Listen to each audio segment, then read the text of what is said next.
ગઈકાલે ગુજરાતના ગૃહ રાજ્યમંત્રી અમરેલીના પાયલકાંડ બાબતે લાજવાની જગ્યાએ ગાજવાનું કામ કર્યું, અમરેલીના ધારાસભ્યને બચાવવાનું કામ કર્યું.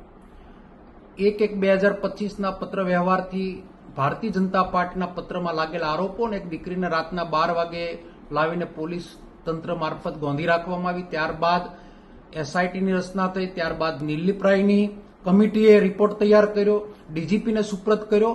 ન્યાય નથી અપાવી શક્યા. પણ છોરનો ભાઈ માછિયાઈસોર ગૃહમંત્રી લાજવાની જગ્યાએ ગાજી રહ્યા છે અને અમરેલીના ધારાસભ્યોને ષડયંત્રમાં ફસાવાની વિધાનસભામાં વાત કરો છો.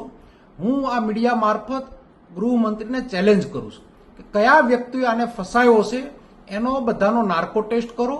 પત્ર વ્યવહારની અંદર લાગેલા આરોપ હાચા હતા કે ખોટા એ ગુજરાતની અંદર શ્વેતપત્ર બહાર પાડી આપ ગુજરાતની જનતાને જાણકારી આપો. ગુજરાતને ગુમરાહ કરવાનું બંધ કરો. ડીજીપી મારફત તમે એક એવું ષડયંત્ર કર્યું કે 100 કલાકમાં ગુનેગારોની યાદી બનાવો. અરે ભલા માણસ, આજે 30 વર્ષથી તમારું શાસન છે, તમે ગૃહમંત્રી છો, 100 કલાકમાં યાદી બનાવવાની વાતો કરો છો, છૂટકિયાઓને પકડીને સજા આપો છો. મોટા મગરમચ્છો ખુલ્લે આમ ફરે છે, અમરેલીની અંદર પણ ગુનેગારો ખુલ્લે આમ ફરે છે અને તમે વિધાનસભા મારફત અમરેલીની એક પીડિત દીકરીને ન્યાય અપાવવાની જગ્યાએ અન્યાય કરી રહ્યા છો અને તમારા સાઠા બનેલા ધારાસભ્યને બસાવી રહ્યા છો.